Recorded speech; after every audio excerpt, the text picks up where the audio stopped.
Di Darul Amin tuh dulu guru favorit Ana, semua guru favorit Ana. Karena Ana rasakan guru tuh betul-betul guru. Di setiap pergerakan kita tuh ada guru. Sama kayak di pesantren kita Ajur ini. Kita harus menjadi guru yang betul-betul guru. Itu yang di Darul Amin ya, Zat? Yap, Kalau di Rodoh? di Rodoh Ustadz Aam Aminuddin, wali kelas saya waktu kelas 4. Ana niatkan disitulah besar-besar ana niat.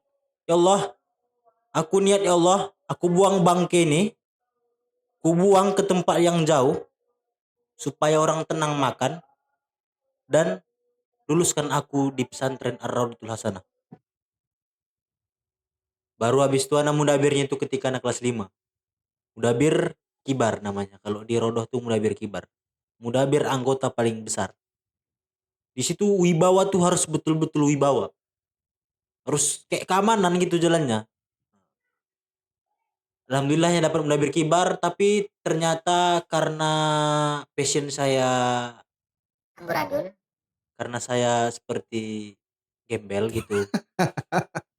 Bagi santri-santri yang melihat ini bukti dari Ustadz ini, dia membuktikan kepada kita kalau kita memang di organisasi itu yang paling diminati keamanan, bagian bahasa, taklim, itu ketua, wakil ketua, ketua koor dan lain sebagainya itu diminati. Kenapa? Karena mereka memiliki wibawa yang sangat hebat. Anak-anak takut semua sama dia, takut dalam artian mereka menghormati sekali mereka. Beda dengan bagian-bagian yang lainnya. Tapi Ustadz Wadrian ini membuktikan hujan-hujan. Ketika zikir subhanallah subhanallah, tiba-tiba tuh mati lampu di masjid tuh. Ketika zikir orang senyap, cuman terdengar subhanallah subhanallah. Santri itu kusuk zikirnya, nggak reco, nggak teriak-teriak. Ketika tuh anak langsung 3, 2, 1, go. Oke, bismillahirrahmanirrahim. Assalamualaikum warahmatullahi wabarakatuh. Kembali lagi bersama kami di Podsan Sound of Santri.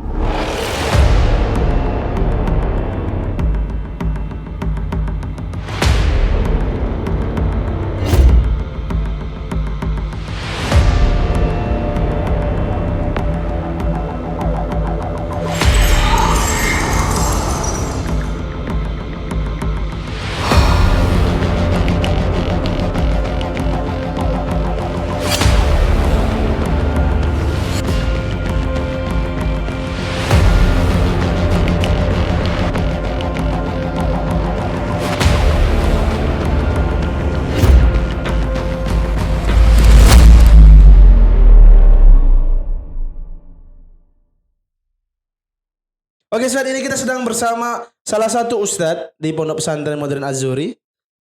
Beliau adalah Ustadz Wadrian Abadi. Assalamualaikum Ustadz. Waalaikumsalam warahmatullahi wabarakatuh. Apa kabarnya nih Ustadz? Alhamdulillah baik. Baik Ustadz. Kan ini adalah salah satu program yang kami buat di Pondok Pesantren ini. Salah satunya program dari Az-Zuhri TV. Kami ingin berbincang-bincang dengan asatid dan asatijah yang ada di pondok pesantren ini. Oke Ustadz, banyak hal yang mau kita tanya sama Ustadz. Kan sebagaimana kita ketahui ini Ustadz ini kan alumni salah satu pondok pesantren terbesar di Sumatera Utara. Nah, pesantrennya Ar-Raudatul Hasanah. Pesantren Ar-Raudatul Hasanah ini adalah pesantren alumni Gontor, mana yang kita ketahui pimpinannya alumni Gontor, pendirinya juga dari Gontor. Insya Allah kiranya banyak kisah, cerita, ilmu yang bisa kita gali dari Ustaz. Nah,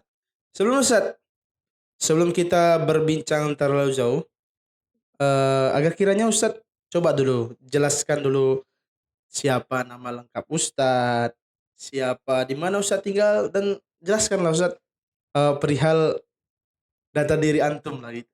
Siap betul. Perkenalkan, nama Ana Wadrian Abadi Saragi, asal dari Tanah Karo. Umur 18 tahun, alumni pesantren Ar-Raudatul Hasanah. Ana 3 tahun di pesantren Ar-Raudatul Hasanah. Sebelumnya ana di pesantren Aceh Tenggara. Perbatasan antara Tanah Karo dan Aceh Tenggara. Saya 3 tahun di sana dan 3 tahun di pesantren Ar-Raudatul Hasanah. Jadi saya mondok selama 4 tahun. Dulu pas ana di Darul Amin tuh kelas 1. Oh, nama pondok antum di sana namanya Darul Amin. Iya, yang di Aceh Tenggara, yang sebelumnya ana pindah ke Raudoh tuh namanya Darul Amin. Heeh. Sebelumnya ana di Darul Amin tuh 3 tahun di sana. Kelas 1 masih cupu-cupunya, Masih bawa piring ke dapur. tobur makannya, tobur kena jepit-jepit sama bang kelasnya. Tapi kelas 2 udah mulai nampakkan jati diri kita siapa. Kelas 3 makin melonjak. Seolah-olah kita yang punya pesantren.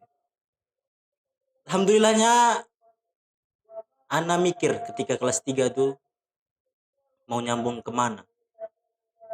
Saya izin ke orang tua saya, izin, mak, pak, boleh nggak pindah kemana? Nah, orang tua saya nanya gitu, Mm-mm. pindah kemana? Kok boleh tahu kerjaan orang tuanya apa? Kerjaan orang tua saya petani. Tapi saya pernah dapat kabar katanya termasuk aparatur desa. Oh, itu hanya sebagai sampingan saja. Karena jabatan ini tak selamanya. Masya Allah. Yang selamanya itu ya petani. Saya bersyukur dari keluarga sederhana supaya nggak banyak dihisap oleh Allah. Masya Allah. Kalau banyak harta banyak nanti dihisap. Banyak pula nanti ditanya kan, masuk neraka pula nanti ceritanya. Ya. Janganlah kalian. Nah, izin lana sama orang tua na pindah ke 3 pesantren besar di Sumatera Utara.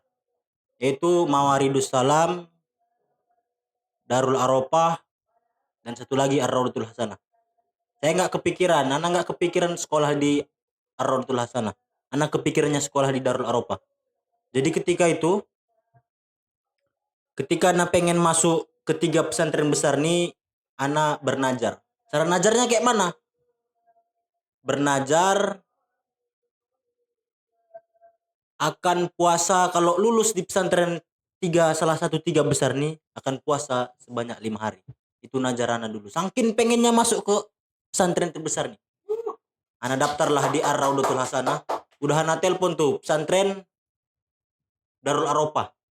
Karena dengan olahraganya kan semangat olahraga pas kelas 3 dulu. Daftar di Darul Arafah, rupanya kurang tertarik, maka daftarlah ke Ar-Raudatul Hasanah. Saking pengennya masuk ke Ar-Raudatul Hasanah tuh, ketika dulu anak mondok, setiap sampah yang anak jumpa di hamam, anak kutip, ya Allah mudah-mudahan masuk Ar-Raudatul Hasanah, ya Allah mudah-mudahan lulus Ar-Raudatul Hasanah. Setiap anak jumpa sampah anak ambil, mudah-mudahan masuk Ar-Raudatul Hasanah, mudah-mudahan masuk. Semua kayak gitu. Sampai suatu ketika ada bangke busuk di dapur tempat makan. Tempat makan ini terbuka di Darul Amin tuh. Ada suatu ketika bangke di situ. Nggak ada yang berani ngambil. Ketika bersih-bersih hari Minggu nih dan pull up, nggak ada yang berani ngambil. Ana niatkan disitulah besar-besar ana niat. Ya Allah, aku niat ya Allah, aku buang bangke ini, ku buang ke tempat yang jauh supaya orang tenang makan dan luluskan aku di pesantren Ar-Raudatul Hasanah.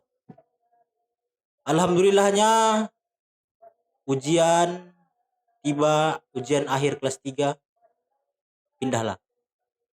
Belum siap ujian, daftar ke Ar-Raudatul Hasanah. Saya masih ingat tuh hari Rabu saya berangkat ke Ar-Raudatul Hasanah. Hari Kamisnya langsung. Yang ada bang kelas tuh yang mau ujian naik tingkat katanya. Seharusnya saya 4 tahun di Ar-Raudatul Hasanah. Jadi 3 tahun karena ada ujiannya. Jadi ketika tuh yang mau ikut ujian naik tingkat, ikutlah saya. Iseng-iseng kan. Coba-coba aja. Alhamdulillahnya dari sekian banyak orang yang lulus dari laki-laki itu cuma 2 orang. Saya dan satu lagi, saya dari Darul Amin, dan satu lagi kawan saya dari pesantren Mawaridus Salam, namanya Iqbal Hakim. Tibalah Jadi santri di Ar-Raudhatul Hasanah, belajar tuh betul-betul belajar. Semua tuh harus betul-betul. Karena saingan kita berat. Cukup sekian. Oke. Jangan nangis dengar cerita saya. Dengar cerita Ustadz ini banyak ilmu yang bisa kita dapat. Makna yang bisa kita ambil dari sini apa? Maknanya sebuah kesungguh-sungguhan itu pasti akan menghasilkan sesuatu. Kata manjadda wajada itu bukan hanya sekedar wacana saja. Tapi Ustadz Wadrian ini telah membuktikan sama kita. Yup. Dari ketika dia niat betul untuk bisa masuk ke dalam pondok pesantren Ar-Raudhatul Hasanah, salah satu pesantren yang paling besar yang ada di Sumatera Utara ini, pesantren modern yang hebat, mungkin salah satu pesantren modern terbaik di Indonesia. Beliau bernajar, beliau berusaha dengan sungguh-sungguh, bahkan ketika ada sampah, bahkan ada bangkai di situ, dia ketika mengerjakannya dia berdoa kepada Tuhan, kepada Allah Subhanahu wa taala. Dengan itu dia bisa lulus di Raudhatul Hasanah. Bukan hanya sekedar lulus lewat intensif saja, tapi dia bisa lulus naik tingkat tanpa ada belajar intensif, langsung setara dengan kawan-kawan seangkatan.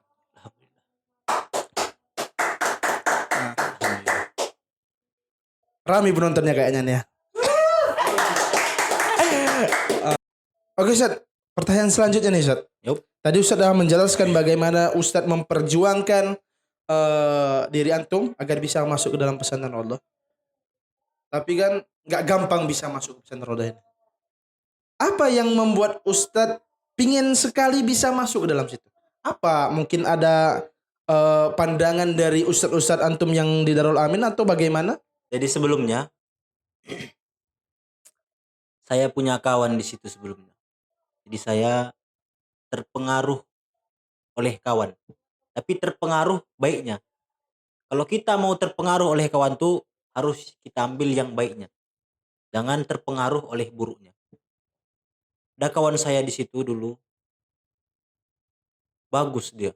Di kampung tuh pidatonya, imamnya, khotibnya bagus. Dari situ saya lihat, dari situ ana lihat, keren rupanya santri. Bagus rupanya santri. Alhamdulillahnya cobalah pesantren Ar-Raudhatul Hasanah. Keren-keren rupanya anak Ar-Raudhatul Hasanah. Di samping fasilitas yang besar, fasilitas yang lengkap, kualitas santri-santrinya juga alhamdulillah. Cukup sekian. Oke Ustaz. Berarti salah satu penyebab antum bisa masuk ke Raudhatul Hasanah salah satunya ya kita melihat kawan kita yang di kampung punya skill, Yup. kualitas yang baik di masyarakat, itu membuktikan bahwa guru yang mendidik mereka bisa menciptakan mereka seperti itu. Lanjut Ustaz. Kalau sudah berbicara tentang ini pasti kan contohlah kawan antum yang tadi Ustaz bilang bisa berpidato, bisa baca kitab dan lain sebagainya. Di balik itu Ustaz, pasti ada perjuangan dari seorang guru. Ya Ustaz. Seorang ustadz yang mana antum sekarang udah jadi seorang guru juga. Alhamdulillah. Tentu Ustaz yang paling penting yang ingin kami tahu, siapa sih guru favorit antum, baik itu mau di Raudah ataupun di Darul Amin? Di Darul Amin tuh dulu guru favorit anak, semua guru favorit anak. Karena anak rasakan guru tuh betul-betul guru. Di setiap pergerakan kita tuh ada guru. Sama kayak di pesantren kita Ajur ini. Kita harus menjadi guru yang betul-betul guru. Di setiap kegiatan, di setiap kegiatan anak-anak ini harus ada guru yang mendampingi. Guru favorit saya tuh dulu Ustadz. Dulu waktu kelas 1 itu nama guru favorit saya Ustadz Latif. Tuh. Karena dia alhamdulillahnya keren lah. Samping itu juga ada Ustadz Mulyana. Ustadz Mulyana Siddiq dari Bandung. Emang dia keren lah pokoknya. Ada imbang ada obat sumpah. Salah. Udah lah, Bang. Itu aja lah. Itu yang di Darul Amin ya, Ustaz? Yap, Kalau di Rodoh? di Rodoh Ustadz Aam Aminuddin, wali kelas saya waktu kelas 4. Tuh. Ustaz beliau ngajar apa di pondok? Beliau wali kelas saya, makanya guru terbaik. Setiap saya ini sakit alhamdulillah dikasih. Itu makanya gara-gara itulah guru terbaik. Tapi di balik itu, Ustaz, di balik cerita sedih, cerita perjuangan dan lain sebagainya. Oke, Ustaz. Yap. Pertanyaan selanjutnya, kita di pondok itu kan diajarkan berorganisasi. Ya harus. Berorganisasi. Contoh kalau di pondok kita ini ada namanya OPMA. Organisasi Pelajar Ma'had Az-Zuhri. Yap. Di Rodo juga kan saya tahu kalau nggak salah ada namanya OPRH ya. Ya, Ah. betul.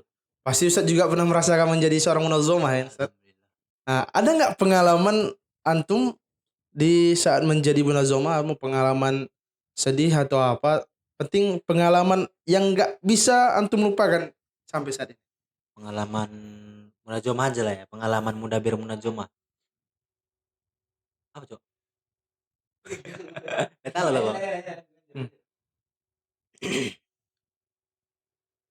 Naik tingkat kelas 4, kawan-kawan tuh semua udah mudabir. Jadi saya Ana Murosa. Kenapa? Murosa tuh calon mudabir. Ana lah sendiri anak yang naik tingkat yang Murosa. Yang satu lagi kawan Ana tuh mudabir dia. Jadi semua kawan Ana mudabir. Baru habis itu Ana mudabirnya itu ketika Ana kelas 5. Mudabir kibar namanya. Kalau di Rodoh tuh mudabir kibar. Mudabir anggota paling besar. Di situ wibawa tuh harus betul-betul wibawa. Harus kayak keamanan gitu jalannya. Alhamdulillahnya dapat mudabir kibar, tapi ternyata karena passion saya amburadul, karena saya seperti gembel gitu.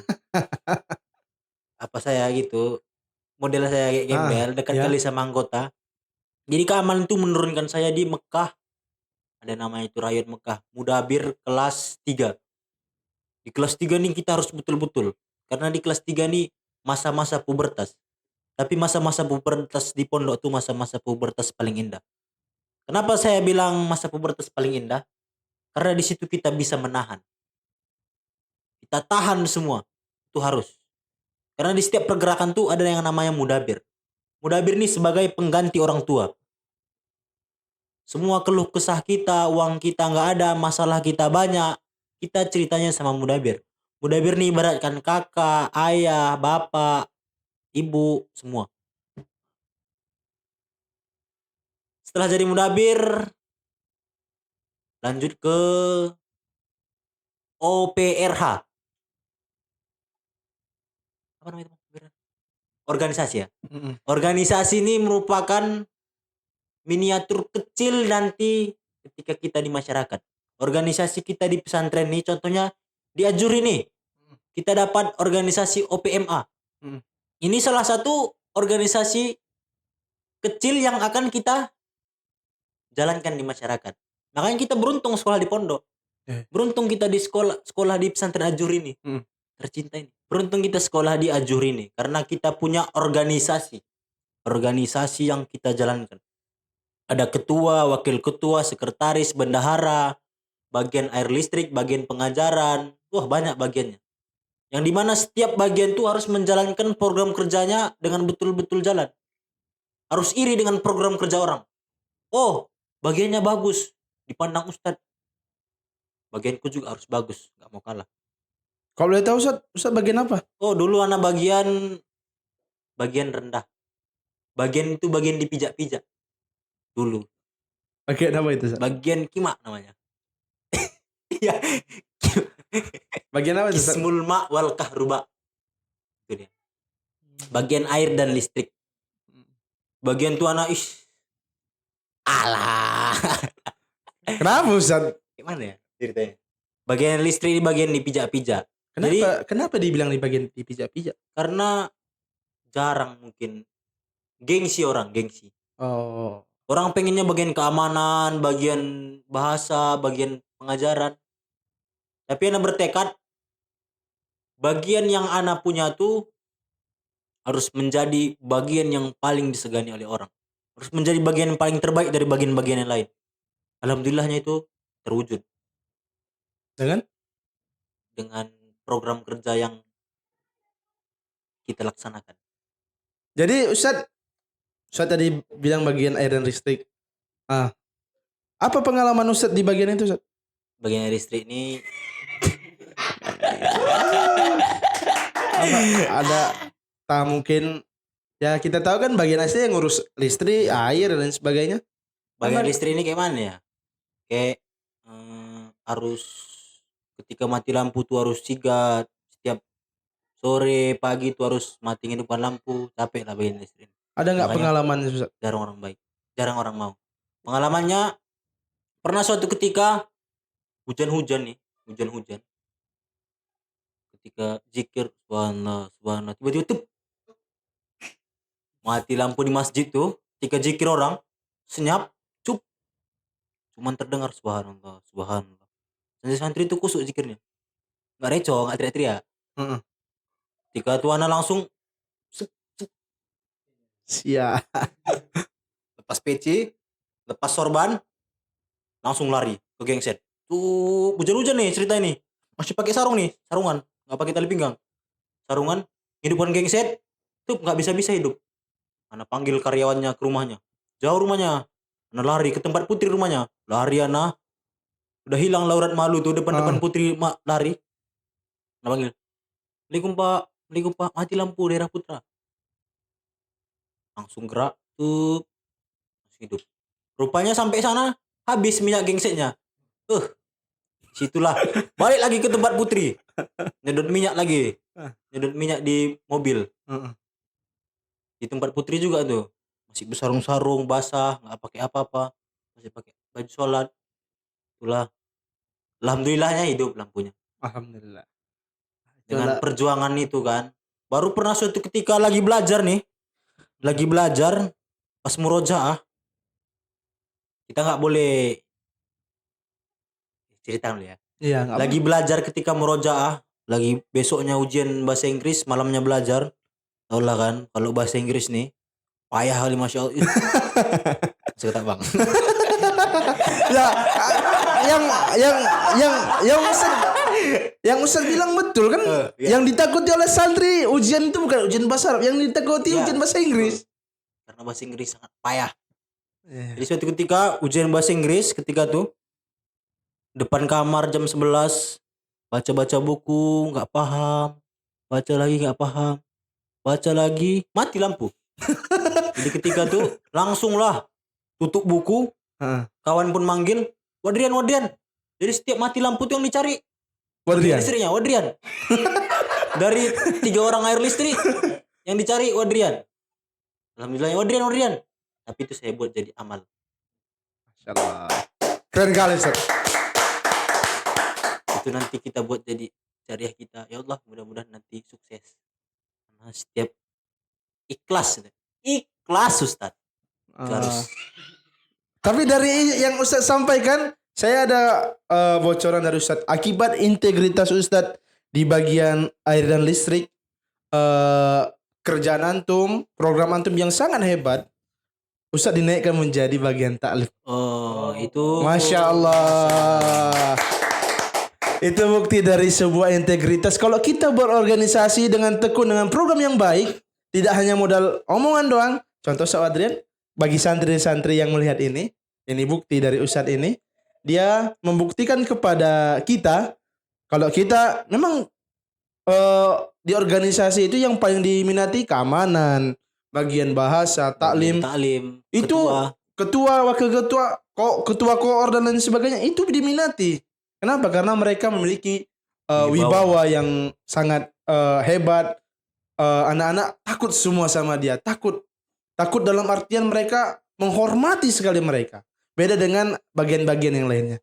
Tapi Ustadz Wadrian ini membuktikan dengan program-program yang dia buat dengan integritas, loyalitas dia dalam organisasi, Bahkan dia di bagian yang katanya bagian yang dipijak-pijak, bagian paling rendah, dia bisa membuktikan bahwa bagiannya itu adalah bagian terpenting di Raudatul Hasanah. Alhamdulillah.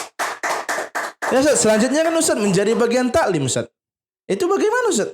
Alhamdulillahnya naiklah ke bagian taklim ketika resapel kedua. Resapel kedua. Itu ketika acara muker dan raker. Hmm.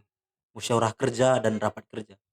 Jadi ketika tuh ada sanggahan dari saya baca program kerja saya, ada di situ tertera bagian taklim harus mematikan lampu Al-Azhar. Jadi gedung Al-Azhar nih salah satu tanggung jawab bagian Taklim. taklim. Tapi ketika saya baca, orang ini kok nggak pernah ya matikan lampu Al-Azhar nih. Karena yang matikan dan hidupkan selalu saya. Mm-mm.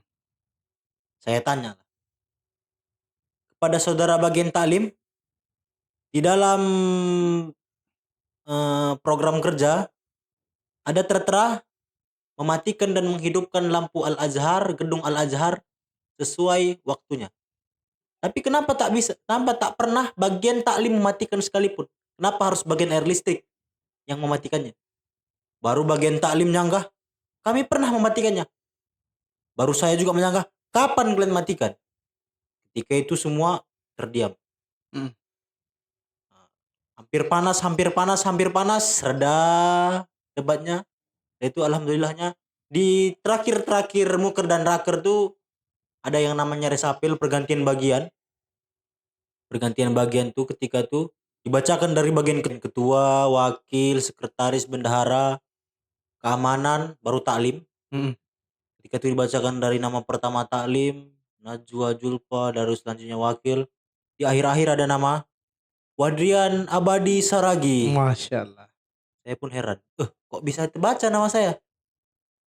Jadi semua orang teriak ketika dibacakan namanya. Oh, tepuk tangan semua, Wadrian. Oh. Emang. Tapi saya jujur nggak pernah berharap bagian taklim, Mm-mm. nggak pernah berharap bagian keamanan.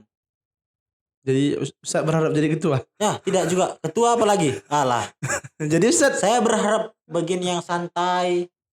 Bagian apapun yang penting santai. Mm-mm. Tapi alhamdulillah dapat bagian air listrik.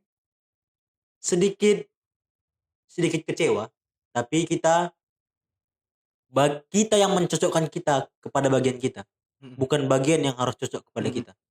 Oh, aku cocoknya bagian keamanan. Kita nggak boleh kayak gitu. Kita yang harus mencocokkan diri kita kepada bagian kita. Bagian listrik kita nggak bisa kayak gitu. Baik Ustadz, ada nih satu pertanyaan yang kurasa ini menjadi pertanyaan seluruh warga negara kita ini. Kita lihat Ustadz di media cetak, digital maupun internet, banyak berita yang mengatakan bahwa pesantren ini penuh dengan pemukulan lah. Pesantren itu penuh dengan penyiksaan. Pesantren itu adalah penjara bagi manusia, bukan tempat yang belajar tapi tempat pendidikan untuk menjadi seorang militer, bahkan ada yang mengatakan seperti demikian. Bahkan memang kalau kita telaah lagi kan banyak kejadian-kejadian, ada yang meninggal lah karena pemukulan dan sebagainya. Yang mana itu mencoreng nama baik pondok pesantren yang ada di seluruh Indonesia. Jadi pertanyaan Ustadz, menurut antum perlukah ada pemukulan dalam pesantren? Atau adakah cara yang lain di pondok pesantren agar pondok pesantren itu kan khususnya pesantren modern, mereka punya segala sesuatu itu terorganisir, jelas, rapi, karena yang kita mencetak kader yang bisa dipimpin dan mau memimpin, bukan kader yang sembarang kader, bukan orang yang hanya pandai baca Quran dan kitab saja, tapi dia mampu memimpin dirinya sendiri, terkhususnya nanti di masa yang akan datang. Mana menurut antum? Nggak harus setiap pelanggaran kita harus mukul. Ada kalanya kita menasihati, dan terakhir menasihati. Kita harus selalu menasihati. Kenapa? Karena kalau kita nggak nasihat, kalau kita nggak mengingatkan, ya pasti orang melanggar. Contohnya kita Contohnya ada suatu nizam, ada suatu disiplin, kita nggak pernah ngingatkan jangan melanggar. Ya orang pasti melanggar karena tak ada peringatan. Jadi yang paling penting itu peringatan. Ingatkan selalu. Kita nggak boleh bosan untuk mengingatkan. Nggak harus dengan pemukulan. Nggak harus semua dengan pemukulan. Dipukul pun jangan barbar. Nggak boleh. Kita harus pukullah dengan pukulan tarbiyah. Pukullah dengan pukulan pendidikan. Tadi Ustaz ngomong tentang pemukulan tarbiyah. Pemukulan tarbiyah itu kayak mana Ustaz? Pukulan tarbiyah tuh pukul tangannya, telapak tangannya.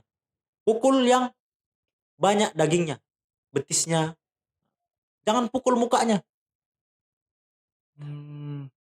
Jadi Ustaz, menurut antum itu pemukulan itu bukan hal yang penting di pondok pesantren, tapi ada tapinya kan gitu Ustaz. Tapi kalau emang harus perlu dipukul. Ya, karena ya Ustaz kita lihat Genji sekarang ya kita Genji. Tapi di adik-adikan kita ini Ustaz banyak yang mereka ya akibat terlalu dimanja dan lain sebagainya, mentality mereka tidak ada. Kalau kita lihat abang-abangan kita, ayah kita dan sebagainya, mereka bisa terbentuk karena didikan yang keras. Jadi Ustaz, setelah itu semua Ustaz, apalah harapan Ustaz untuk santri dan santriwati yang ada di pondok pesantren di seluruh Indonesia, khususnya santri kita yang ada di pondok pesantren Modern Azuri ini? Pesan saya untuk semua santri. Yang pertama, jangan malu jadi santri. Jangan malu di santri. Jangan pernah malu diejek, dihina. Santri itu kotor. Santri itu jorok. Gak tahu apa-apa. Santri itu kemaruk, katruk. Jangan malu. Hakikatnya santri itu harus tahu semua. Di masyarakat tuh santri itu, pandangan masyarakat kepada santri itu harus tahu semua. Yang kedua, pesantren udah ngasih kunci untuk kita sukses. Pesantren cuma bisa ngasih kuncinya aja. Pesantren nggak bisa bukakan pintu sukses itu. Jadi kita yang harus membuka pintu sukses itu sendiri. Ibaratnya pesantren yang memfasilitasi kita untuk menggapai kesuksesan, tergantung kitanya mau apa enggak. Iya. Gitu Ustaz. Kalau kita nggak mau ya apa boleh buat. Ya, kan banyak ini Ustaz yang mengatakan pesantren itu ya seperti Ustaz tadi kemarau. Tapi bisa kita buktikan saat ini pondok pesantren bisa kita katakan menjadi sebuah tempat pendidikan yang lebih maju dibandingkan sekolah-sekolah formal lainnya. Alhamdulillah.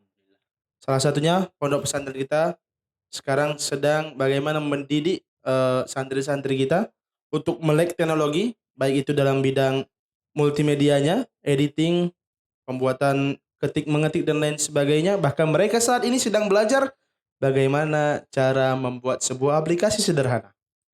Jadi kalau ada di pikiran kalian mengatakan santri itu kuno, sebenarnya santri itu punya kualitas, punya potensi karena mereka dididik dari pagi hingga pagi lagi. Nah, itulah Ustadz, terima kasih atas bincang-bincangnya pada kali ini Ustadz. Semoga ini menjadi ilmu bagi kita. Dan saya ingatkan kepada para penonton YouTube Azuri TV bahwa saat ini Pondok Pesantren Modern Azuri telah membuka penerimaan santri baru. Jadi apabila Bapak Ibu ingin memasukkan ke pondok pesantren kami, silahkan datangi alamat di bawah ini. Nanti akan kami terima, akan kami didik anak Bapak dan Ibu. Dan di pondok pesantren ini memiliki banyak ekskul, termasuk Ustadz Wadrian ini. Beliau adalah guru silat yang mana pada bulan yang lalu mereka mendapatkan sekitar berapa medali Ustaz? 9 alhamdulillah. 9 medali, termasuk Ustaz Wadrian juga membawa medali perak, yaitu juara 2 pada ajang Open Turnamen di Percut Seituan. yang ini turnamennya IPSI ya Ustaz. Iya. Bukan hanya Tapak Suci Jaya tapi seluruh Semua perguruan. tingkatan perguruan silat. Jadi kalau Bapak Ibu ingin masuk ke dalam pondok pesantren kami, silahkan bergabung. Kami akan mendidik Bapak dan Ibu, anak Bapak dan Ibu agar menjadi santri yang bukan hanya pandai membaca Quran saja, baca kitab saja, tapi dia juga bisa menunjukkan skill dan kualitasnya baik itu di ranah regional, ranah daerah, dan bahkan bisa menggapai tingkatan internasional. Amin. Amin. Mungkin itu saja dari kami. Terima kasih atas segala perhatiannya. Jangan lupa untuk subscribe, like, dan share ke seluruh saudara, bapak, ibu. Semakin Anda subscribe ini menjadi amal jariah. Karena amal jariah yang bisa membantu kita di hari akhir nanti. Oke Ustaz, sebelum kita tutup podcast ini, tolong kasih sepatah dua patah kata kepada penonton kita. Saya jadi teringat dari ini untuk kata-kata santri. Jadi teringat kata-kata Abdullah bin Abbas. Saya boleh dikucilkan ketika santri, saya boleh direndahkan ketika santri, saya boleh diejek ketika santri. Tapi ingat, saya yakin suatu saat nanti dengan keberkahan ilmu saya akan dipakai dimanapun. Saya akan digunakan dimanapun dan kapanpun. Mungkin itu sajalah yang dapat saya sampaikan. Oke Ustaz, terima kasih atas kehadirannya. Semoga Semoga ini menjadi amal jariah antum. Amin. Mungkin ini saja dari kami. Terima kasih atas segala perhatiannya. Podsan Son of Santri. Wassalamualaikum warahmatullahi wabarakatuh. Waalaikumsalam warahmatullahi wabarakatuh.